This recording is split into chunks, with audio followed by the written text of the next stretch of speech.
Ich bin ein Berliner. I have a dream.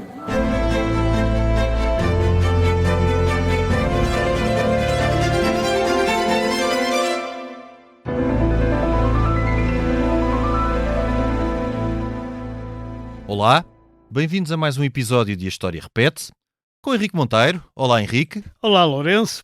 E comigo, Lourenço Pereira Coutinho. Para começar, relembro nesta altura de Natal que o livro baseado neste podcast, A História Repete-se, encontra-se nas principais livrarias e sites livreiros nacionais.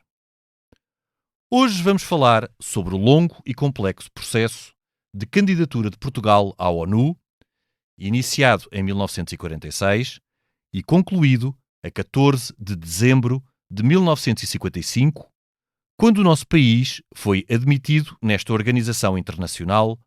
Passam por estes dias 70 anos. Olá, sou a Georgina Angélica. Eu sou a Paula Cardoso. Juntas criámos o Tal Podcast, um espaço de conversas reais, profundas e sem filtros. Todas as quintas-feiras damos a conhecer novas pessoas com ideias e trajetórias que inspiram mudança. Podem ouvir-nos em todas as plataformas de podcast e nos sites do Expresso e SIC Notícias. A ONU, Organização das Nações Unidas, foi a herdeira indireta da Sociedade das Nações, criada após a Primeira Guerra Mundial e que, durante a década de 1930, falhou no seu principal objetivo: resolver os diferendos entre os países por via diplomática, evitando assim a guerra e conservando a paz. Em agosto de 1941, em plena Segunda Guerra Mundial, Roosevelt e Churchill, respectivamente presidente norte-americano e primeiro-ministro britânico, assinaram a Carta do Atlântico, que já continha os princípios que iriam nortear a formação da ONU, entre os quais assegurar a segurança coletiva e a autodeterminação dos povos. A Carta do Atlântico foi aprofundada pela Declaração das Nações Unidas, de 29 de dezembro de 1941, novamente da autoria de Roosevelt e Churchill e assinada por 4 potências com especiais responsabilidades no Concerto das Nações: os Estados Unidos, o Reino Unido, a União Soviética e a China, na altura ainda não comunista. Este grupo de Big Four foi assim a base do atual Conselho de Segurança da ONU. A 1 de janeiro de 1942, a Declaração das Nações Unidas foi assinada por mais 22 países, a que se juntaram mais 21 Estados a 1 de março de 1945. Dias antes, Estados Unidos, Reino Unido e União Soviética assentaram na Conferência de Yalta os critérios para a admissão na organização. Então, as grandes potências acordaram que seriam admitidos de imediato todos os países que tivessem declarado guerra à Alemanha ou que o viessem a fazer até ao dia 1 de março de 1945. Entre abril e junho de 1945, reuniram-se na cidade americana de São Francisco os 51 países subscritores da Carta das Nações Unidas, adotando então o seu texto definitivo. Os critérios de admissão foram alargados na Conferência de Potsdam, realizada em julho e agosto de 1945, já depois da rendição dos nazis, aos países que se tinham mantido neutrais durante o conflito, o que abriu a possibilidade a Portugal, Suécia, Suíça e Irlanda. Por imposição da União Soviética, a Espanha franquista ficou fora deste grupo, isto por não ter sido neutral durante a Segunda Guerra Mundial, mas antes não beligerante. Após este processo, e já depois da rendição do Japão, a ONU constituiu-se oficialmente a 24 de outubro de 1945, data da ratificação da sua Carta pelos 5 membros permanentes do Conselho de Segurança. Foi constituída por 51 Estados, os 50 vencedores da guerra, mais a Polónia. As novas candidaturas seriam apreciadas de acordo com o artigo 4º da Carta das Nações Unidas, que considerava a admissão de países que não estivessem em guerra e que aceitassem os princípios da Carta das Nações Unidas. a admissão de um novo Estado-membro seria formalizada na Assembleia Geral, isto sob proposta do Conselho de Segurança. Contudo, não foi fácil aos novos candidatos serem aceites. Até novembro de 1955, a ONU recebeu 30 pedidos de adesão, sendo que apenas 9 Estados foram admitidos. Passo agora a enquadrar o caso português. Após o convite de Estados Unidos, Reino Unido e França, todos membros do Conselho de Segurança, Portugal apresentou a sua candidatura logo em agosto de 1946, isto ao mesmo tempo que a Irlanda, e por carta entregue ao secretário-geral da ONU por João Bianchi, embaixador de Portugal em Washington. Cerca de 1 ano e 3 meses antes, a 28 de maio de 1945, Salazar proferira um discurso na Assembleia Nacional intitulado Portugal, a Guerra e a Paz, que representou uma aproximação do país à ONU, que então se formava, organização em que encontrou, e cito, sólidas virtudes. O regime do Estado Novo, com futuro incerto no pós-guerra, procurava assim integrar a nova ordem internacional, algo vital para a sua continuidade. Então, os Estados Unidos não tinham uma posição tão firme na defesa do anticolonialismo como em 1939, antes da guerra começar. A nova ordem que se desenhava dividia a comunidade internacional em 2 blocos fundamentais, e os Estados Unidos não queriam hostilizar os seus aliados Reino Unido e França, que mantinham os seus impérios coloniais. Neste contexto, Salazar acreditou que a reconstrução da Europa seria impulsionada pelo Reino Unido e alicerçada nos recursos africanos. Portugal tinha, pois, todo o interesse em aderir à ONU, mesmo como forma de demarcação da Espanha franquista, que era então uma espécie de Estado pária na Europa. Contudo, a União Soviética, membro do Conselho de Segurança, vetou ainda em 1946 a entrada de Portugal na ONU, isto com o argumento de não conhecer bem o caso português, pois os 2 Estados não tinham relações diplomáticas. À sua maneira, Salazar reagiu a este revés, afirmando que não estava arrependido de pedir a adesão, mas também que não ficara pesaroso por Portugal não ter sido admitido. Nos anos seguintes, o contexto internacional alterou-se significativamente. O golpe de Estado pró-comunista na Checoslováquia e o bloqueio de Berlim, ambos em 1948, fizeram os europeus perceber que precisavam do apoio dos Estados Unidos para fazer frente à União Soviética. Caiu assim por terra a ideia de um terceiro bloco alicerçado numa Europa com peso político. Em 1947, a Índia Britânica tornou-se independente. Seguiram-se, entre outras, a independência da Indochina Francesa e de outros territórios asiáticos. A 14 de dezembro de 1955, a negociação de adesão de um pacote de países, onde estavam a Bulgária, a Hungria, a Irlanda e até a Espanha, permitiu por fim a adesão de Portugal. Logo no dia seguinte à adesão de Portugal, a União Indiana apresentou uma demanda no Tribunal de Haia contra o nosso país, pois desde a sua independência que reclamava a integração dos territórios do chamado Estado Português da Índia. Pela mesma altura, o secretário-geral da ONU perguntou a Portugal se este administrava territórios não autónomos, que se enquadrassem no previsto no artigo 73 da Carta da ONU.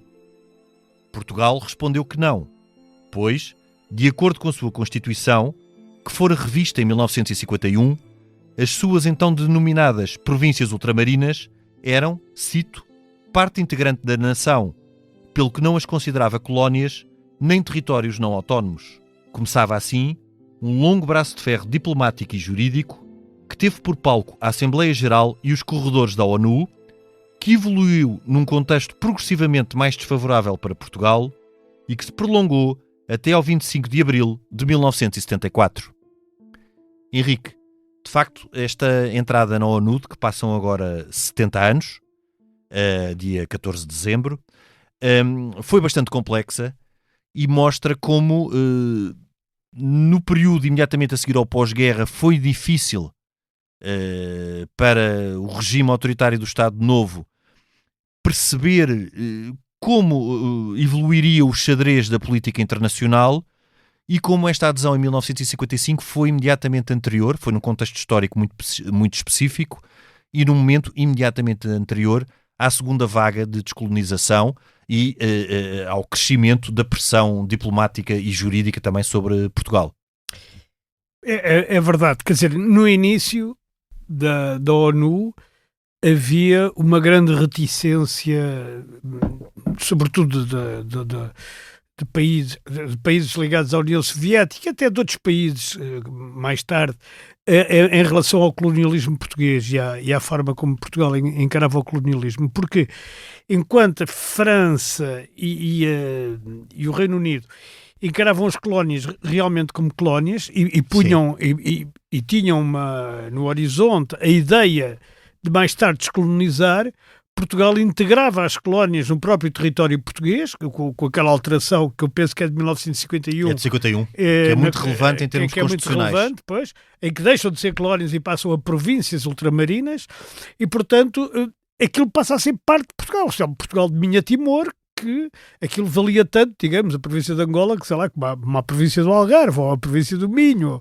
E esta revisão assim de 1951 é precisamente para fazer face a este novo contexto internacional. Henrique, só aqui um detalhe importante, é que França, desde 1946, com a Quarta República, também elimina a designação de Império Colonial e passa a considerar União Francesa e depois Comunidade Francesa. As comunidades francesas de Outremer, de ultramar, como a gente diria. Aquilo que depois Portugal aliás, faz... depois também nós chamamos ultramar, também. Vamos buscar isso aos franceses. Exato, daí o que nós fazemos em 1951 é seguir o exemplo francês, só com a diferença que a ideia era de manter um Estado unitário. Exatamente, os franceses não têm essa ideia de Estado unitário. Exato. E de qualquer maneira, os franceses e os ingleses nunca só puseram à nossa entrada desde o início. Foram sempre até os promotores, juntamente com os Estados Unidos. Convidaram, e juntamente com os Estados Unidos. Portanto, quem só punha era de facto, sobretudo, à cabeça a União Soviética, até porque tinha direito de veto. Claro. Porque na altura o que estava em jogo eram 2 blocos. E aí... Ainda não estava, porque os 2 blocos em 55, em 55 já estava, mas em 46 ainda não. Em 46 ainda não. Quer dizer, o que eu estava a dizer é que em 46 ainda não havia a clareza dos 2 blocos. Exato. Só depois é que essa questão, 48, não é? A parte da Checoslováquia, aqueles países todos em que, digamos, a União Soviética põe o pé, aquele urso. E ganha ascendente. Para não começam a desenhar-se 2 blocos que se tornam absolutamente evidentes depois do discurso de Bretton Woods de Winston Churchill. Exatamente. Que diz, caiu uma cortina de ferro, aliás, de onde veio a expressão cortina de ferro, no caiu Iron Curtain, caiu sobre a Europa e, portanto, dividiu a Europa em 2. Henrique, só mais nesse tempo, imediatamente a seguir ao pós-guerra, não seria tanto o interesse dos Estados Unidos, apesar de, obviamente, os Estados Unidos também não desdenharem a entrada portuguesa, mas seria, sobretudo, França e o Reino Unido que teriam interesse na entrada de Portugal. Claro, porque era um seguro Portugal, também por causa das colónias deles. E depois, com a negociação da base das Lajes, Portugal ganha também uma importância acrescida para os Estados Unidos. E antes disso, porque Portugal, é bom não esquecer, que Portugal em 1949 é um dos fundadores da NATO. Da NATO, exatamente. E, portanto, quer dizer, quando Portugal entra na NATO, os Estados Unidos, e isso também leva depois a que as lajes e tal, sejam... Exatamente. É por isso que depois que os Estados Unidos, além da França e do Reino Unido, que também faziam parte da NATO... não, a França não fazia. A França só fez muito depois. Mas o Reino Unido também fazia parte da NATO, e a França, porque já vinha de trás, continuasse a defender a entrada de Portugal. Aliás, aí há essa questão até da base das lajes que leva e que motiva que depois a que Portugal em 49, e isso é muito importante para a sobrevivência do regime na altura. Exatamente, porque tu repara, a Espanha, que entra na ONU ao mesmo tempo que nós, em 55, só entra na NATO na década de 80. Só entra na NATO muito depois. Sim. Nunca teve tanta, como é que é dizer, nunca teve tanto apoio para entrar na ONU como nós tivemos por parte destas potências. Mas é muito interessante também que, enquanto, no caso português, Espanha estava mais isolada na década de 40 e em parte da década de 50, na década de 60 já é ao contrário. Portugal pela questão colonial, porque a exatamente Espanha colonial, não tem colónias.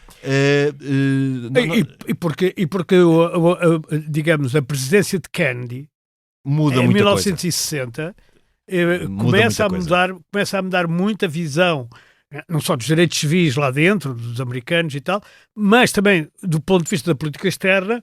Eles começam a não achar piada nenhuma ao facto de haver colónias. É o momento da mudança, do virar de capítulo. Exatamente. E aí Portugal está um bocado aflito, é dizer pouco, fica bastante aflito. A guerra em Angola começa em 61, imediatamente, e depois mais tarde na Guiné, em Moçambique, bem, sim, foram os 3 sítios onde houve. Mas, quer dizer, Portugal começa a ter também um problema com a guerra colonial, não só já com ter colónias, como pelo facto de ter movimentos que se dizem nacionalistas e que começam por ser todos não pró-soviéticos, para não dizer todos pró-americanos, porque vamos lá ver, se a gente vir por um, o Mondlane tinha estudado nos Estados Unidos, aliás casado com uma americana, tinha estudado nos Estados Unidos, não era de todo pró-soviético. Os primeiros fundadores do MPLA, estamos a falar, não... Sim, a história do MPLA também é muito complexa. É muito complexa, estamos a falar antes do Agostinho Neto ainda, do Pinto Andrade e desse do...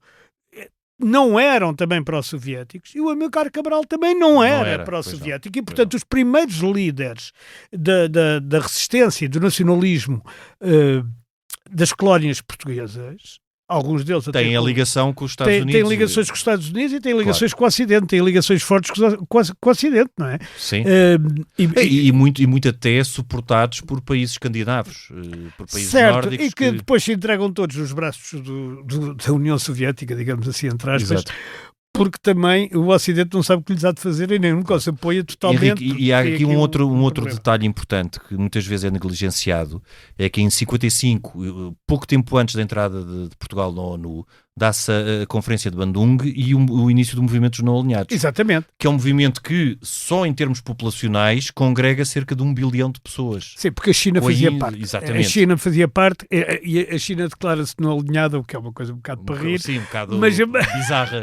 Bizarra, como a Jugoslávia, aliás, na Europa. Mas declara-se não alinhada por um simples motivo. Porque não era a favor Pois, está bem. Queria liderar um bloco e liderar mas queria com a Indonésia, queria com a Índia. Com a Índia. Portanto, só esses países. Só esses 6 países, já lá quase um terço. E a Indonésia, que é o país muçulmano mais populoso. Exatamente, e queria também, depois com uma série de outros países que alinham nessa ideia dos não alinhados, e que tu repara uma coisa, e que chega a Portugal em 74 ainda havia quem defendesse que Portugal devia ser não alinhado.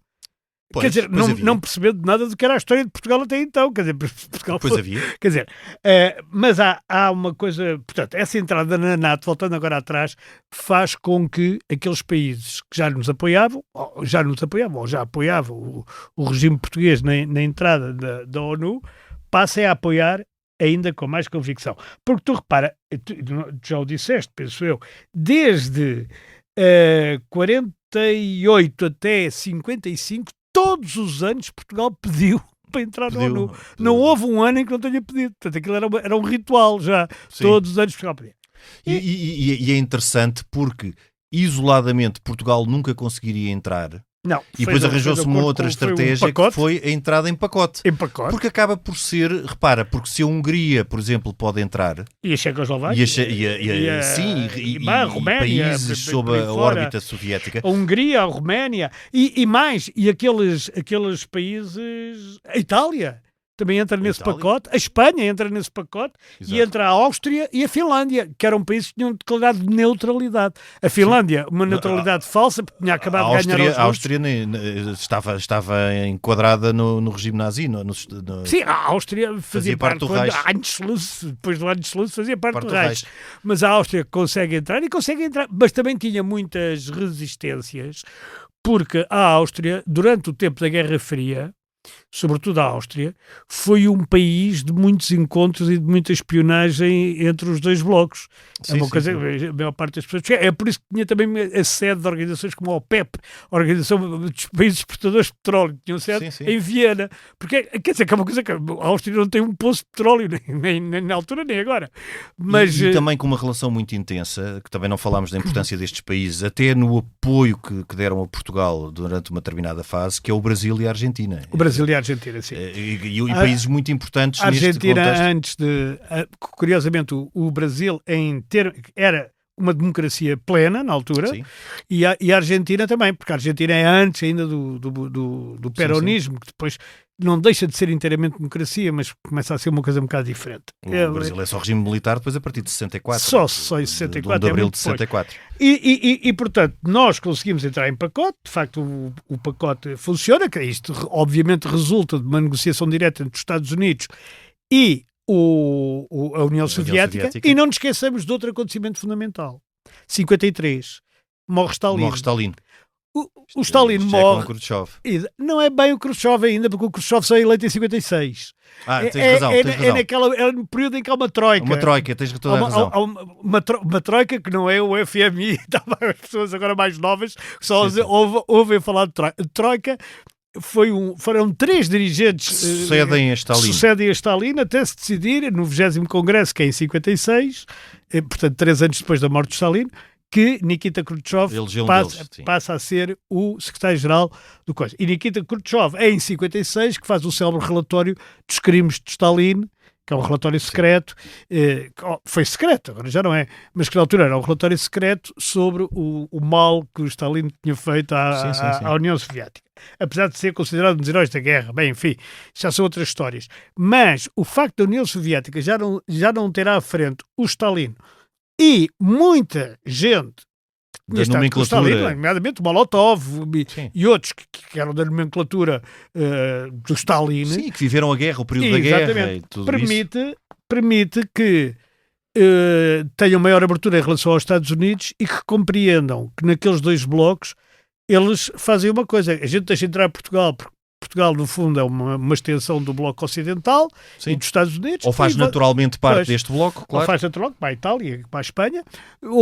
E vocês deixam entrar estes países. Porque o princípio, em 1955, era muito mais esta divisão e alinhamento por blocos do que propriamente a questão de autodeterminação. Exatamente. Em que para os próprios Estados Unidos é, na altura, uma coisa secundária. Repara que mesmo depois com o conflito na Coreia e com o exacerbar da Guerra Fria, a lógica era exatamente esta. E isso é o que permite a Portugal, desde 45, sobreviver a vários momentos complexos, inclusive nas próprias eleições internas em 1949. Eleições para as presidenciais, com Norton de Matos, e em que a oposição pensa que com o fim da guerra haveria uma abertura ou a queda do no fim da guerra, a oposição democrática portuguesa no fim da guerra acha que o Salazar vai cair. Sim.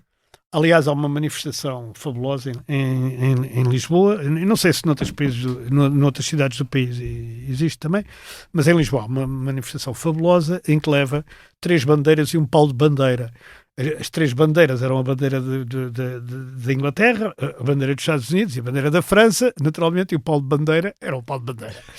e então gritava-se, viva os Estados Unidos, e as pessoas diziam, viva a França, viva a Grã-Bretanha, viva os outros, que era, obviamente, a União Soviética, porque era o 4º vencedor da guerra, como na altura se dava. E, aliás, dando origem, não cá em Lisboa, mas o fim da guerra deu origem a uma das maiores mentiras do mundo, que é que a França foi vencedora da guerra. Porque a França só foi vencedora da guerra porque os ingleses e os americanos disseram também, vão lá à frente. E mesmo assim ainda há uma coisa que se desconhece. É que na parada triunfal em Paris, do fim da guerra, em que as tropas passam alinhadas debaixo do Arco do Triunfo, como já era tradição na altura, os primeiros a passar são os espanhóis, porque eram aqueles que mais tinham sofrido, porque eram os republicanos espanhóis, Os republicanos que em espanhóis 39, tinham, sim. 39 tinham fugido para a Espanha, que depois fazem... Para a França. Para a França, de Espanha para a França, que fazem o maquis, portanto a resistência em França, juntamente com franceses, com os franceses, sendo que o maquis começa por ser uma coisa organizada pelo de Gaulle, porque os comunistas, no início da guerra, acham que isto é uma guerra imperialista e não têm que tomar partido. Exato. Aliás, tinha havido o pacto Molotov-Ribbentrop. Sim, germano-soviético, também já falámos. E, portanto, só mais tarde é que os comunistas entram no maquis, entram também com grande dedicação e sacrifício, mas acabam por entrar. Mas, de facto, são os espanhóis os primeiros a desfilar. Os republicanos espanhóis que vão à frente, aliás, com um tanque, que se vocês virem as imagens, eu agora não me lembro exatamente do nome que eles pintam no tanque, o primeiro tanque, mas é tipo La Carmencita ou La Dolores ou assim uma coisa qualquer. Ou La Passionara. La Passionara não é, tenho a certeza. Mas quer dizer, é uma coisa que se vê logo que é espanhol. E eles, aliás, não negam, quer dizer, aquela coisa latina de espanhóis e tal. Henrique, mas o muito interessante aqui em relação ao processo português é que a construção deste mundo do pós-guerra passa por muitas nuances e por avanços e recuos. E a situação em que Portugal entra em 1955 nada tem a ver com o existente em 1946. Parece um bocadinho, até com mais diferenças, aquilo que se passou no nosso processo de adesão à CEE. Até houve mais diferenças, também foi um processo muito complexo, formalmente desde 77, apesar de já existirem contactos anteriores, desde 72. Mas em democracia foi aliás, desde 77 a 84. Em 72, um dos homens que é nomeado negociador, já morreu há 10 anos, mas depois foi ministro e muita coisa depois do 25 também, foi José Silva Lopes. Sim. Como aliás o primeiro é extraordinário que o primeiro embaixador de Portugal na ONU, a seguir ao 25 de Abril, é um governante de Marcelo Caetano, José Vega Simão. José Vega Simão, exatamente, que depois ainda é ministro em democracia. Ainda é ministro em democracia pelo PS. Da educação, não foi? Não, da educação era no tempo de Marcelo. Ele foi depois da indústria. Pronto, porque também uma das coisas que muda é que, apesar de Portugal em 1949 ter entrado na NATO, o facto de estar na NATO não garantia a segurança das colónias. E é isso que continua a deixar... Fica ressalvado no tratado. Ressalvado. Portanto, não é uma garantia para aquilo que depois, a partir de uma determinada altura, meados da década de 50, é um problema identificado por Portugal como premente. Aliás, porque Portugal, quando entra na ONU, é precisamente antes do início da segunda vaga de descolonização. Exato. Aliás, apanha já dentro da ONU todo esse processo, que é um processo que leva depois à formação de uma série de novos Estados e à admissão de uma série de novos Estados que, a partir da década de 60, vão votar sucessivamente contra Portugal. Naquela longa batalha diplomática ou jurídica que Portugal trava até 74. A maior parte dos Estados que se formam a partir de então são Estados africanos. Claro que sim. Portanto, vão engrossar, são Estados não alinhados e africanos. Não é?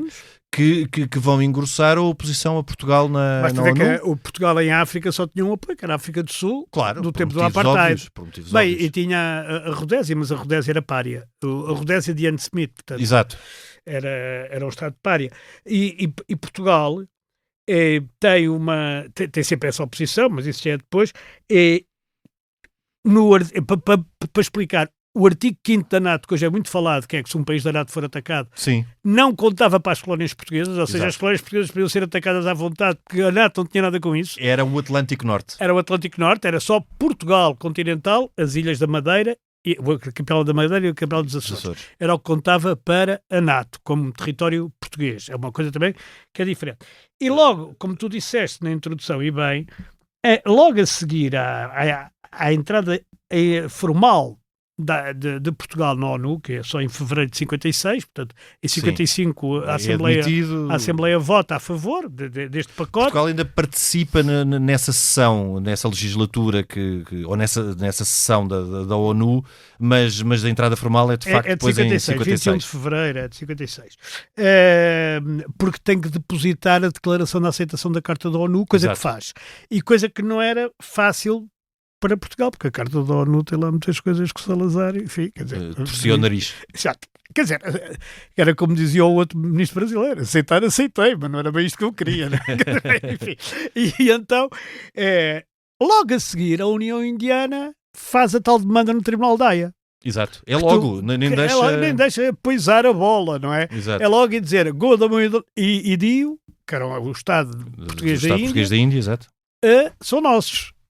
E Portugal ocupa aquilo ilegalmente.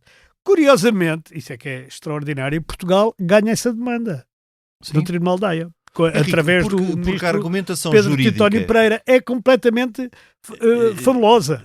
Toda essa argumentação jurídica com Pedro Titónio Pereira e depois, na década de 60, muito com o Ministro dos Negócios Estrangeiros, Franco Nogueira, desde 1961, o trabalho diplomático e a argumentação jurídica é muito consistente. Faz lembrar um bocadinho todas as demandas, comparando apenas em termos jurídicos, todas as demandas que Portugal ganhou no tempo anterior à Conferência de Berlim, que era adiar o inevitável, não é? Pois, claro, mas adiando o inevitável foi tendo vitórias jurídicas, que foi... Mas que são muito pouco efetivas. Faz lembrar a Olivença, também tivemos essa vitória. Sim, mas a Olivença é deles. Antes da consagração do princípio de ocupação efetiva em 84 e 85... foram as vitórias por sentença arbitral de Portugal e com os direitos históricos. O de Lagoa Bay ganhamos. E outras, e várias outras. Ficámos lá com o Maputo, o Lourenço Marques. Olha, a Ilha de Belama, em 1870, exatamente, por exemplo. Também. Mas curiosamente, depois os indianos resolveram isto daquela forma quase oriental, não é? Puseram os Freedom Fighters, que não tinham nada a ver com o Estado indiano, ou não, longe disso. Os Freedom Fighters eram lutadores pela liberdade, que entraram por aqueles territórios adentro e ocuparam aquilo, claro. Portugal não tinha a mínima capacidade de se opor, até porque o Vassal e Silva, que era o governador e o militar português, o general, não tem qualquer coisa. Há uma história que é fabulosa e que é conhecida da minha geração, não sei se os mais novos conhecem, que é, ele manda uma coisa em código a dizer, mandem chouriços, e cá de Portugal percebem mal e mandam-lhe mesmo chouriços, e aquilo queria dizer munições, claro. Que ele não tinha munições, claro. E tal. E depois o Vassal e Silva é muito maltratado quando volta para Portugal, não é? Eles são presos. Claro, porque Salazar queria Salazar manter as aparências era e até à morte, claro, para não haver qualquer cedência. Exatamente, e o Vassal e Silva fez muito bem porque poupou a vida dos portugueses e dos que lá estavam, e mesmo assim... Apesar de serem poucas vidas, eram vidas. Eram vidas, e mesmo assim manteve, eu já estive em Goa, em Damão e em Dio, manteve mesmo assim ainda um reduto onde se fala português, sim, de famílias que são ligadas a Portugal e ao cristianismo. Quer dizer, sim. Que seria totalmente diferente se ele tivesse resistido até ao fim e aquilo ia tudo raso, provavelmente. Eu lembro-me ainda de ver a televisão chamarem ao Nehru, que era na altura o primeiro-ministro indiano, o Pandita Nehru. Pandita Nehru, era exatamente. Sempre o Pandita Nehru. Ora, Pandita, que aqui era utilizado quase como insulto para o Nehru. Pandita, curiosamente, Pandit, é o Pandit, em sânscrito, quer dizer um sábio, uma pessoa que sabe tudo, portanto, homem que é... Até era elogioso. Era elogioso para ele, mas enfim, nós tivemos essas coisas. E depois também em 61, que é quando a gente perde o Estado da Índia.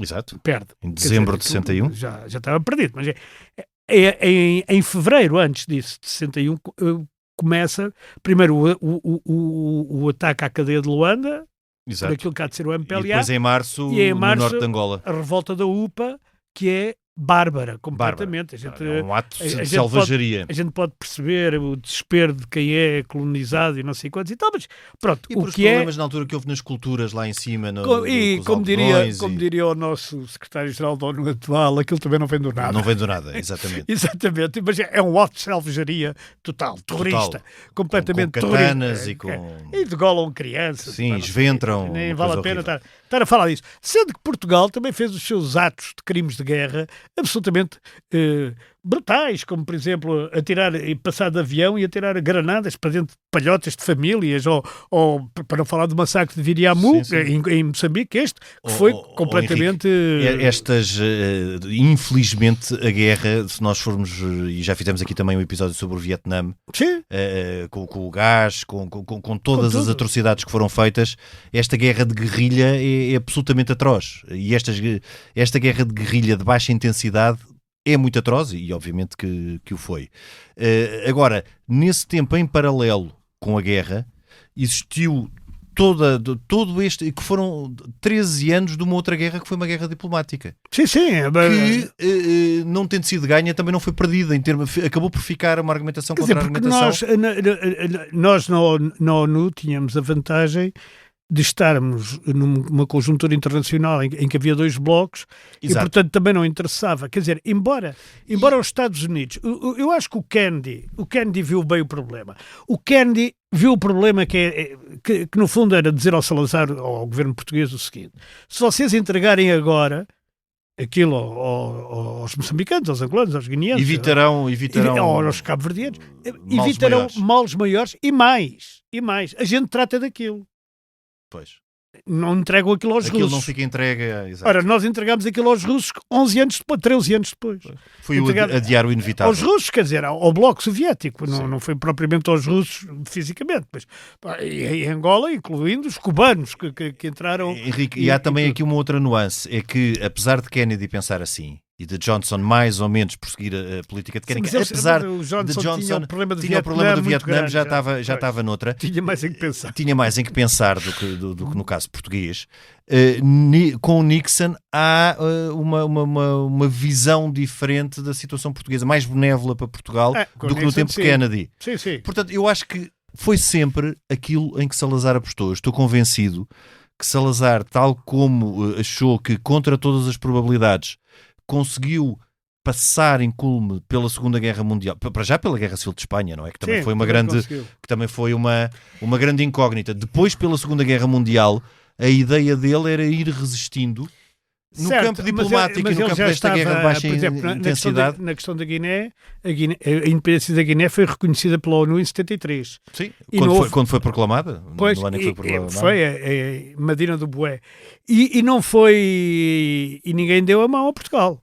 Pois, exato. Deixaram passar. Mas a verdade é que quem estava em Bissau, na época, em 73, sabe que o PIGC, não é, na altura, disparava mísseis para o Rio Geba, portanto para o rio que passa em Bissau, de propósito, quer dizer, do tipo, nós não vamos acertar em casas ou em civis ou em o que for. Sim, mas está aqui o aviso. Está aqui o aviso que vocês ficam já. Aliás, é o que muda o curso da guerra, não é? É o que muda o curso da guerra. Terra-ar é o que muda o curso da guerra. E terra-ar, e terra-terra e ar-terra. Sim. Porque eles tinham tudo. E o problema está em que nós, a Guiné, já estava perdida. É evidente que Angola e Moçambique a guerra não estava perdida, mas estava muito longe de estar ganha, porque nunca mais haveria paz. Angola estava controlada. Não, e em Moçambique também, mas quer dizer, o problema é que também não estava ganha porque estava muito longe de se conseguir pacificar o território. Porque uma guerra destas, nunca de baixa intensidade e de guerrilha, por definição não se vence. Não se vence, pois não. E isso todos sabiam, e no fundo era estar a adiar o inevitável e fazer com que depois... Certo. Como tu disseste, as consequências tivessem sido muito piores do que se não tivéssemos estado presos a dogmatismos. Não foram só piores do ponto de vista do combate entre Ocidente e Rússia, ou não sei o quê, foram piores para as próprias populações. Para as populações, pois, claro. Para as populações e já agora para Portugal. E para Portugal, porque Portugal fez uma colonização substancialmente diferente da colonização inglesa, sobretudo, a francesa. Sim, era um modelo mais semelhante ao francês. O nosso era mais semelhante ao francês. Porque os ingleses, bem ou mal, criaram... Basta ver a Índia, que era a joia da coroa das colónias inglesas, não é? Como é óbvio. Mas também a Nigéria e outras... Henrique, mas nós só fizemos uma colonização diferente porque manifestamente não tínhamos recursos para fazer uma colonização à inglesa. Mas portanto, não só, nós fizemos uma coisa... Esta ideia da especificidade nós portuguesa... fizemos uma coisa para ficar. Que nós queríamos lá sim, ficar. Sim. E também nunca criámos elites negras, por exemplo, ou criámos muito poucas. Haja em vista a não existência de universidades. Exatamente, quer dizer, até o Marcelo Caetano, até o Veiga Simão, justamente, acho eu, que é o Veiga Simão que acaba por criar, quando era Ministro de Educação... Mas é do marcelismo, de certeza. Sim, mas o Veiga Simão era o Ministro de Educação do Marcelo, não é? Por isso é que eu estou a dizer que acho que é até o Veiga Simão. Sim. E o que cria universidades nas colónias, digamos, mas ao contrário, não é? Nós temos nós temos umas elites indianas e umas elites sul-africanas da parte inglesa, umas elites nigerianas e outras elites, sim. E mesmo francesas também temos, porque, vamos lá ver, nós nunca tivemos líderes enfim, o Mondlane talvez fosse o que mais se aproximasse disso. O Amilcar Cabral era engenheiro agrónomo de Portugal, mas depois disso, depois dessa primeira geração, que eram pessoas formadas e licenciadas com qualidade, com bastante qualidade. E com qualidade, a qualidade, não digo qualidade pessoal, digo a qualidade intelectual e académica dos líderes das nossas colónias era muito mais baixa que, por exemplo, do Leopoldo Sédar Senghor ou de outros, que era francês, não é? Que era do Senegal, e que era uma colónia francesa. As elites vieram do exército e do comando, da capacidade de comandar guerrilhas, não é? Exatamente, portanto eles nunca não têm elites civis. É isso. Exato. Que me faltava aí a palavra, não é? Não há elites civis, não é? E portanto a nossa colonização desse ponto de vista foi má também para os colonizados. Quer dizer que a colonização parece-me sempre má para os colonizados. Sim. Mas aqui foi particularmente má por definição. Por definição, porque também não criou as condições para eles se desenvolverem sem ser com aquelas coisas que eram completamente ridículas. Depois os soviéticos foram lá e os cubanos, mas sobretudo os soviéticos faziam acordos, como mais tarde os chineses. É bom também dizer. Mais tarde e ainda. E agora, pois. Mais tarde e ainda.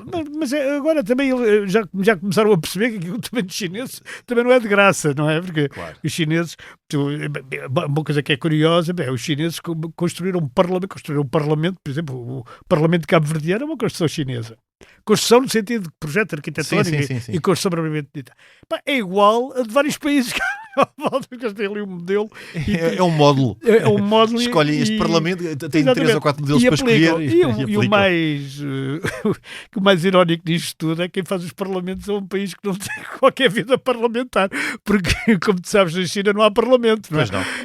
São os negócios. E curiosamente fazem em Cabo Verde, que é talvez seja.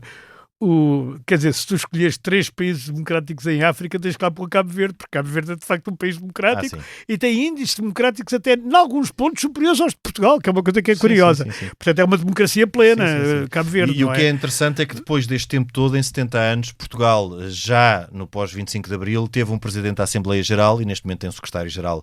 Portanto, foi tão difícil ao país entrar na ONU. Mas não só. Tem muita, na estrutura tem muita gente. E também teve um... Claro, estou a falar simbolicamente. Um secretário-geral adjunto guineense, o Carlos Lopes. Exato. Tem o nome do nosso atleta, mas não é o mesmo. Nosso atleta olímpico. Exatamente. E tem várias outras pessoas, nomeadamente brasileiros, angolanos, moçambicanos, toda a gente, de expressão portuguesa. E portanto, mas também, vamos lá ver, já passaram 50 anos também sobre o 25 de Abril. A gente não tinha que andar sempre a pagar pelo passado, porque isso seria... Sim, mas o processo foi complexo. Foi longo e complexo e foi enquadrado nestas indefinições do período do pós-guerra e do início da Guerra Fria. Vamos lá ver, e do início das vagas por alguma razão, o facto de a gente ter colónias e o facto de a gente não ter partidos políticos, nem democracia, nem nada disso, era visto como contrário. Claro. Agora, como sempre nas relações internacionais, isto tinha uma contraparte, é que na Rússia e nos países todos que a União Soviética tinha, entretanto, passado para a sua órbita, também não havia nada disto. E só não tinham era colónias. Exato. Enfim, portanto, se a gente não considerar, por exemplo, a República, a Checoslováquia na altura, ou a Hungria, colónias da União Soviética, porque na verdade são satélites. Era um satélites que é algo mais tecnológico. Quer dizer o mesmo. No caso dos russos eram Sputniks. Eram Sputniks. Exatamente. Henrique, nós até para a semana. Até para a semana. Nós voltamos na próxima semana, noutro tempo e noutro espaço. Este episódio conta com a gravação e sonoplastia de Tomás Delfim, capa de Tiago Pereira Santos, coordenação de Joana Beleza e direção de João Vieira Pereira. Eu sou o Lourenço Pereira Coutinho, este é o podcast A História Repete-se. Voltamos na próxima semana, mas até lá, siga-nos nas apps de podcasts e nas redes sociais do Expresso. Se tiver sugestões ou ideias que queira partilhar com a equipa de podcasts, envie um e-mail para podcasts@empresa.pt.